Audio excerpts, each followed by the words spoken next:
gotta turn it. Yeah. All right. Is it on? Yeah, it's on. Okay, so here I am at the beginning of the trail in Connecticut. And as you can see, there's a fire that knocked out 7.5 miles of the trail in Connecticut. So first day, super excited. One guy told me that I didn't want to hike up there even if I could because there was lots of charred trees and pissed off rattlesnakes. So I'll be walking along a road for a few miles to Kent, Connecticut. And that's day one. What surprised me about the AT in Connecticut is the number of bogs or swamps that there is. Here we're crossing a little stream, but these little plants look like lily pads. They're all over the place up here, as well as things that kind of look like cattails, but they have blooms on the tops of them. I'm not sure what they are. This is probably typical of what I expect to find in Connecticut. Pretty easygoing. Although yesterday we were in Macedonia Brook State Park. I'm sorry, the day before yesterday. And that was pretty intense. There was some rock climbing there.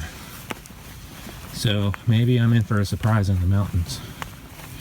But right now it's pretty easy stuff. Here's more of that swamp I was talking about. Didn't expect that this far north. So these stone walls are pretty common around here in Connecticut. We see them everywhere, even in the woods. Apparently abandoned properties that someone formerly fenced off with boulders. Pretty cool though. I've seen a lot of these dead trees with white bark. Not sure what they are. There's another one. But if you look around, there aren't any. So I gotta think there's some kind of invasive pest that's destroying them all. So right now at 10 Mile Hill, I am looking west into New York to the town of Wingdale in the distance there. And I've come 1.6 miles so far in Connecticut. So this is our first stream crossing. Just kidding, it's the 10 Mile River. And I imagine that's what 10 Mile Hill is named after. Nice to have the water, sound of the water while we're hiking now.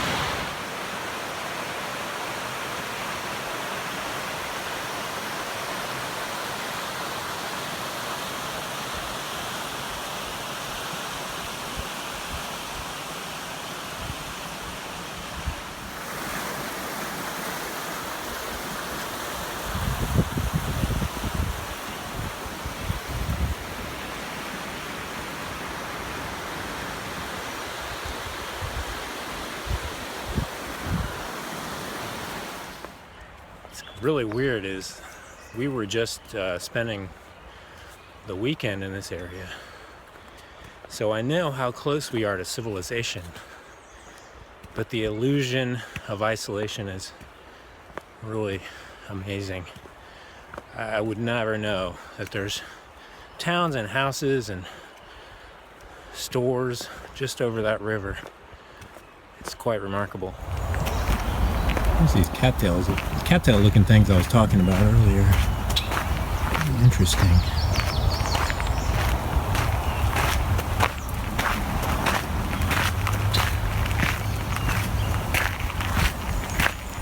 And I assume that's Connecticut Mountain, I'm not sure. But the fire's on the New York side, so you can't see any of the damage from here.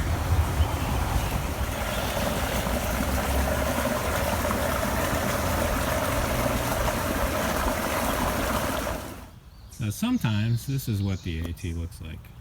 Gravel road, and then here it goes back into the woods.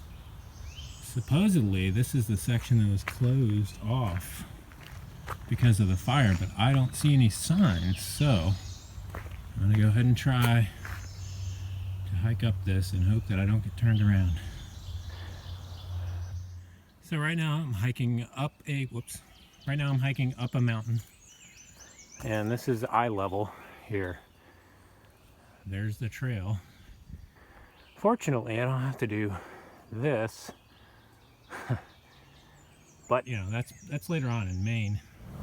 So welcome to the third AT state of my hike this trip, if you count Georgia. This is New York. I am on the trail in New York.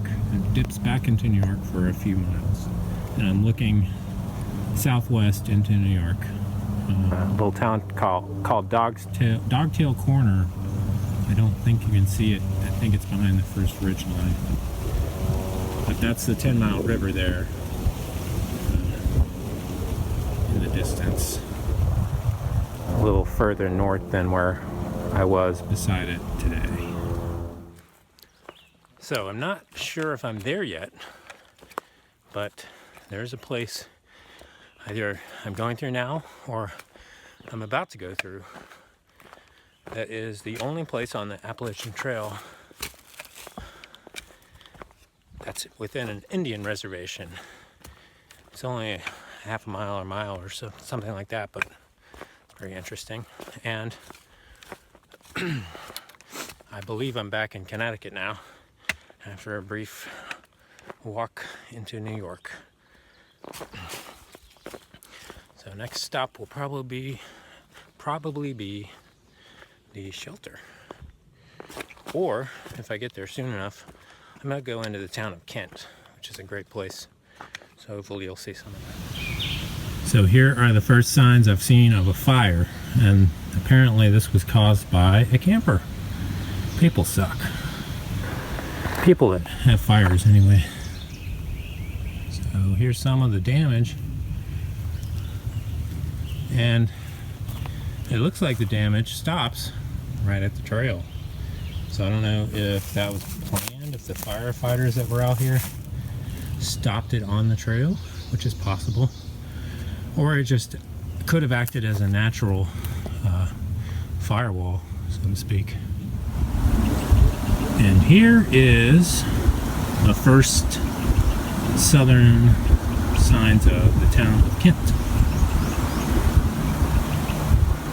Connecticut, off in the distance. And this is the first place you can see the fire on both sides of the trail. There's the trail. Pretty eerie. And here is snake number 1. Non-poisonous. But I almost walked on him, which was fun. A little scary.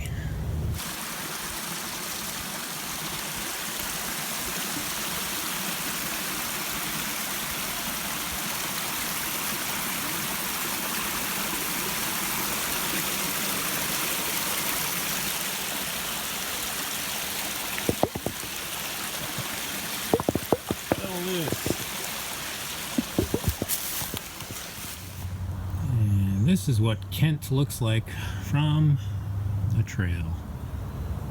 Downtown Kent. Welcome to Kent School. You too can go here for $65,000 a year. Amazing. Okay, so this is where I stayed last night. That's the shelter. I guess it sleeps 6. I didn't stay in it. I stayed over there. And the privy is back there. I would give you more of a tour, but I gotta get on the road because I got a 14-mile day ahead of me.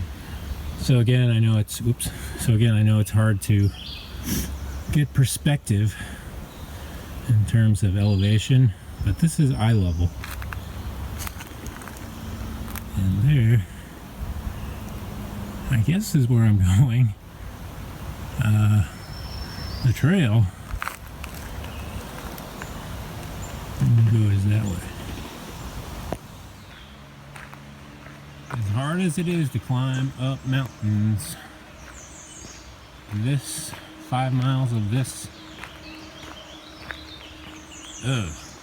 terrible. So today I've been walking along the Housatonic River for about 5 miles. And it's pretty. It's very level. Path looks like this most of the way. And it's either going to be my longest day in Connecticut or my second to longest. I haven't decided yet if I want to go 14 miles today and 15 tomorrow, or 17 today and 12 tomorrow. I'm not sure I can handle 17 miles on my second day on the trail. So we'll see. Once we get to the 14-mile point, I'll make the decision. So today was an interesting day. I got to Salisbury, Connecticut for my first drop box, and it wasn't there because somebody had transposed the numbers in the zip code. So it went to some other town in Connecticut, and it's an hour and a half drive from here. So I'm not getting that box.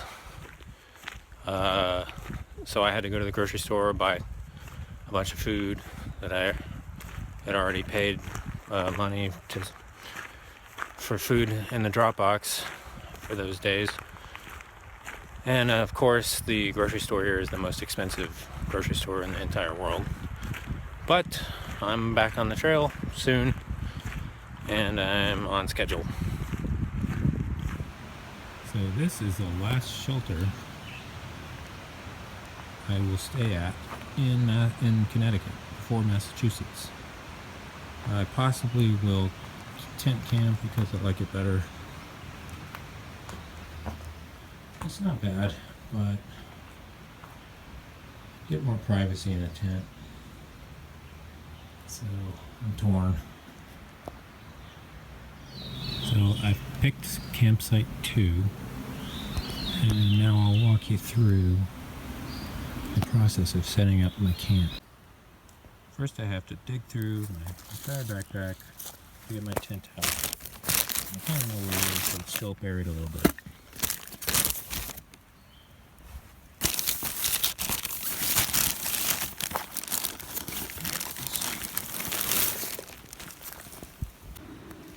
So now, after clearing the ground of any loose rocks or acorns or other debris, now I lay my tent down in a rectangular position and stake out the 4 corners.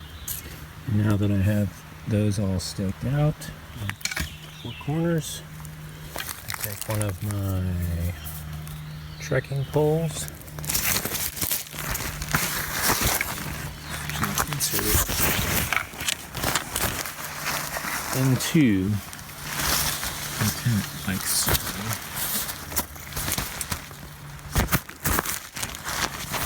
And there's Velcro straps that go around the trekking pole, but I'll do that after I tie it out so it will stand upright.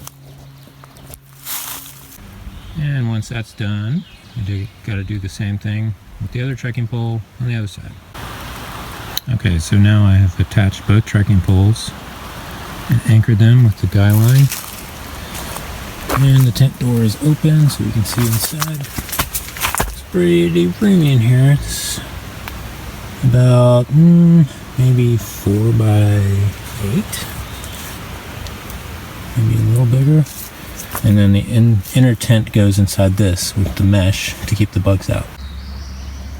Okay, so now I've laid the bathtub mesh net tent part inside the fly, and those hook up to the 4 corners and to the top of the tent.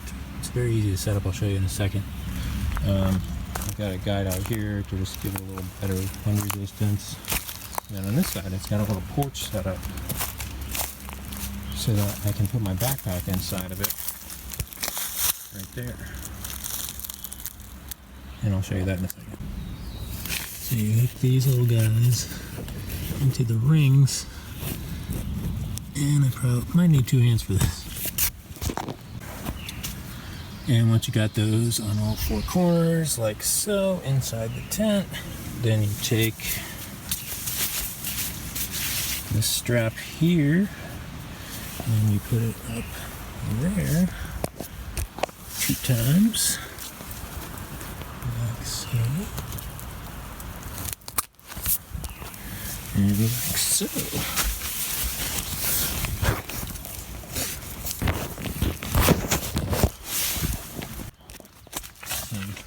finished tent. Goes all the way almost to the top of the fly. Hooked in the top there.